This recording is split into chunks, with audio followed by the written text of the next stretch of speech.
For the first time in years, the United States has no carrier standing watch over Europe or the Middle East, the most powerful symbol of American reach, gone from the map. At the very same moment Russia is testing the Baltic, Ukraine is striking deep into Moscow, and Gaza is holding its breath. Is this just coincidence or the first sign that America is pulling back from the West?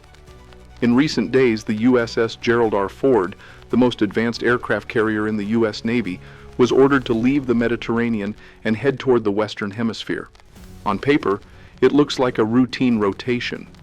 In reality, it marks the first time in years that no American carrier stands watch over Europe or the Middle East. To most observers, that might sound technical, a matter of logistics, not strategy. But in the language of power, a U.S. carrier is never just a ship. It's a declaration of presence, a constant reminder that America's reach has no gaps. Wherever it sails, stability tends to follow. Wherever it leaves, questions rise. These vessels don't just fight wars, they shape behavior. Their flight decks project more than aircraft, they project confidence. When they're there, allies breathe easier and rivals think twice. When they're gone, uncertainty moves in. That's why this redeployment matters. It doesn't just shift hardware, it shifts perception. In this video, we'll look at why Washington made this move now, what's already changing around the vacuum it leaves behind, and what it could mean for the United States itself. If you want clear analysis without hype, subscribe to Safety Zone. The USS Gerald R. Ford, the only active U.S. carrier operating across Europe and the Middle East, is now moving toward South America. That single order creates something the world hasn't seen in years, a complete absence of American carrier presence in both the Mediterranean and the Gulf. It's more than a logistical detail in a Navy report. It's a visible gap in global deterrence. These ships are not just weapons, they are tools of diplomacy, floating statements of intent that carry the weight of promises made and order maintained. When one is deployed, it signals commitment. When none remain, it leaves a silence that others rush to fill. For decades, the rhythm of American power has been measured by where its carriers stand guard. They project reach without aggression and reassurance without words. Their decks are not only steel, but extensions of credibility, living symbols that make abstract power visible. Remove them, and that credibility doesn't vanish, it decays, slowly, quietly, and publicly. That's why this redeployment feels different. It's not about fuel, schedules, or rotation. It's about what follows when the ocean that once carried presence turns still. Because in geopolitics, silence is never neutral. It's an opening, an invitation. Every rival knows it. Every ally feels it. When the world's biggest ship moves, the map doesn't stay the same. It shifts in meaning. And this shift couldn't come at a more fragile moment. Russia is testing NATO's air defenses over the Baltic. Ukraine is striking deep into Moscow for the third straight night. And Gaza sits in a ceasefire that could collapse with a single explosion. 3 flashpoints, all reading the same absence and calculating what it might mean. In a moment, we'll see whether these moves are coordinated, or if the world simply reacts when America looks away. That absence isn't going unnoticed. Within 72 hours, pressure is building on 3 fronts, each probing a different layer of the balance the carrier once anchored. Over the Baltic, Polish jets intercept Russian aircraft moving dangerously close to NATO airspace. It's a short encounter, but not a random one. Moscow understands that every incursion forces a reaction, and every reaction reveals how fast the alliance is willing to move. What matters isn't the aircraft, but the rhythm, a pattern of minor provocations testing the perimeter of attention itself. Inside Russia, the pressure takes a different form. For the 3rd consecutive night, Ukrainian drones strike deeper into Moscow's territory, faster, more precise, more defiant. Each explosion doesn't just damage infrastructure, it collapses the illusion of distance. For the Kremlin, that psychological intrusion matters as much as the physical loss. It tells the Russian population that the front no longer exists on maps. It exists in their sky. And in Gaza, the ceasefire still holds, but barely. Israel is redrawing its lines in the sand. Hamas is recalculating leverage. And both sides are waiting to see how long Washington stays quiet. The absence of American deterrence doesn't create instability. It amplifies it. Because in regions built on perception, silence spreads faster than sound. These events aren't coordinated, but they're synchronous.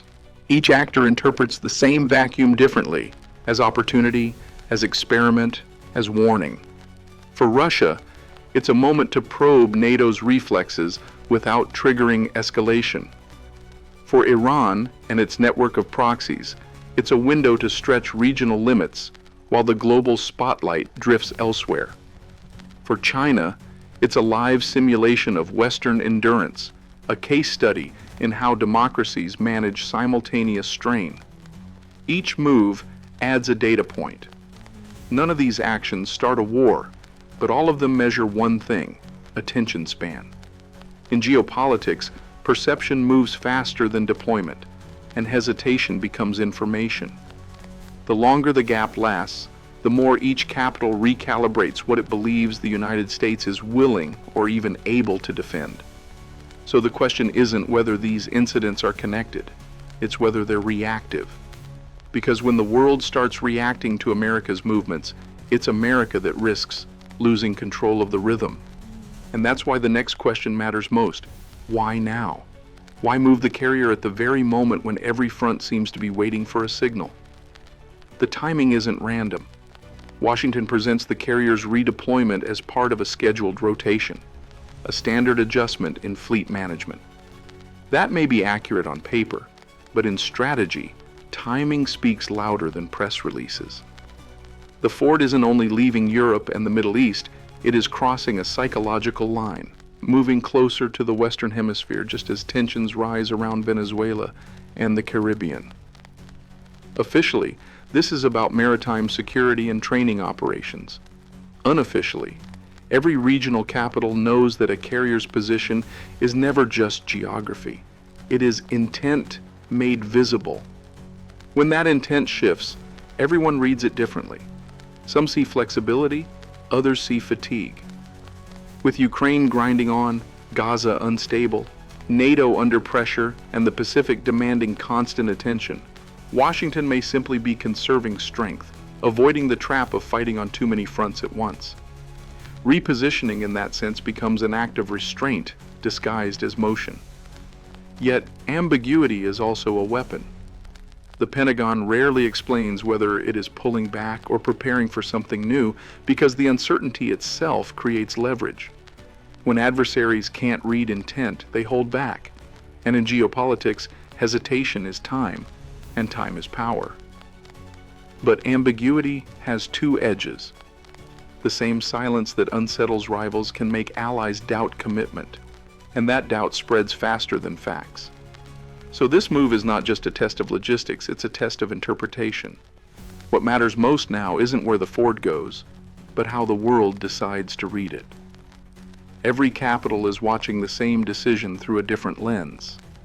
In Moscow, state media calls it proof that the West is exhausted and that Washington can no longer sustain pressure on multiple fronts.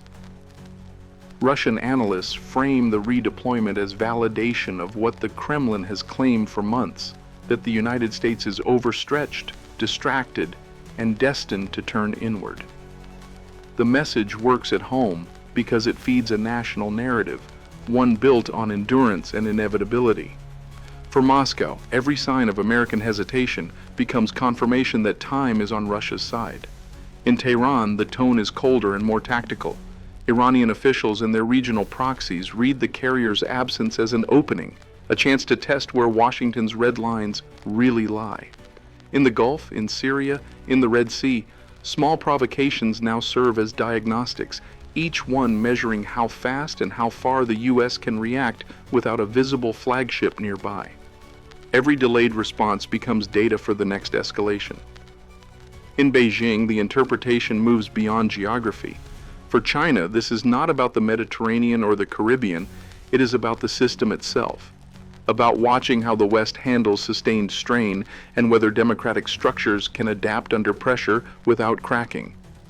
The redeployment of the Ford becomes a case study in Western resilience and in how power behaves when it has to stretch thin.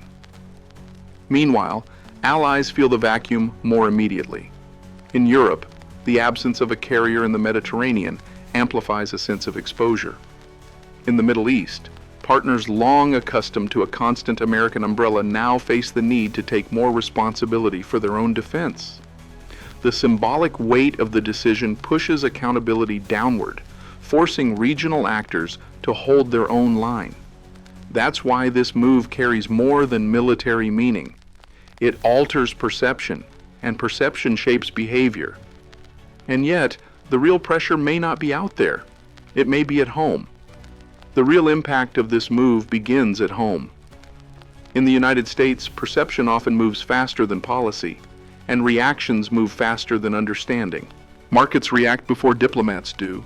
Headlines shape narratives before facts settle, and politics always follows the noise. The redeployment of a single carrier is already feeding two competing interpretations, one calling it weakness, the other calling it restraint. Both carry political weight, and both reveal how deeply divided America's strategic mindset has become. Inside Washington, the debate mirrors the global divide.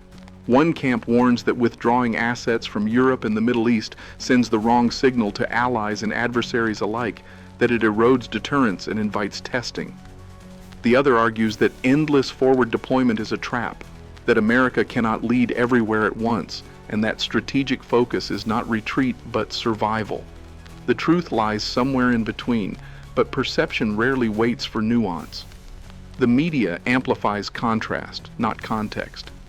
Commentators frame the move as part of a broader pattern of retrenchment, while opposition voices use it to question leadership resolve. Every repetition reinforces the narrative until repositioning begins to sound like withdrawal, and once that word takes hold, it reshapes reality. Because in democracies, perception doesn't just follow policy, it defines it. Decisions start being made to manage optics rather than outcomes. And that's how symbolism turns into strategy, slowly, invisibly, but decisively. How long can a symbolic gap last before it starts to look like a strategic one? That question isn't about ships or fleets, it's about how a superpower tells its own story when its reach is tested. And that's why this video isn't describing a retreat, it's analyzing how the world reads one, and how America reads itself. The next 72 hours will reveal whether this shift is a temporary adjustment or the beginning of a broader pattern. Washington's allies are already scanning for movement, a destroyer group repositioning into the Mediterranean, an amphibious ship taking over patrol duties, or a visible uptick in NATO flights over the Baltic. Each maneuver now doubles as a signal, each exercise as reassurance. In the Baltic region, air patrols grow more frequent as alliance members test readiness under Russia's watchful eye. Every flight becomes a message of continuity, a way to fill the visual space the carrier once occupied. In the Middle East, the Gaza ceasefire still holds, but it holds by tension, not trust. Every quiet hour strengthens the argument that restraint works, yet everyone knows it only takes one strike, one misread signal, to collapse the pause into chaos. And while the region waits, the Western Hemisphere grows louder.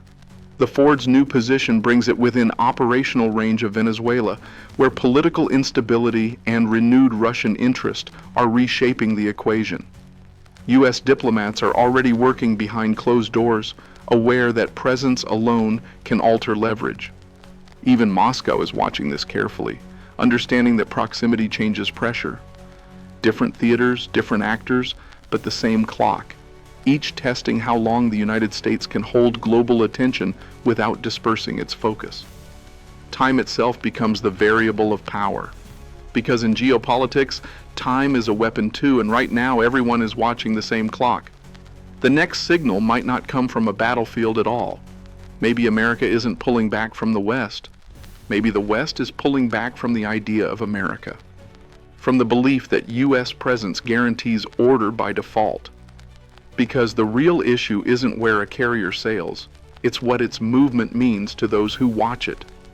Deterrence doesn't live in steel or in numbers, it lives in perception, in the shared confidence that some lines will always be held. When that confidence weakens, movement becomes uncertainty, pauses become doubt, and the structure of trust that held the system together starts to loosen. That's why the decisive battlefield today isn't physical, it's psychological. Power now depends less on force than on narrative control, the ability to define what strength looks like, what restraint means, and which story the world believes first. Once that control slips, every rival writes their own version of order, and every ally begins to hedge.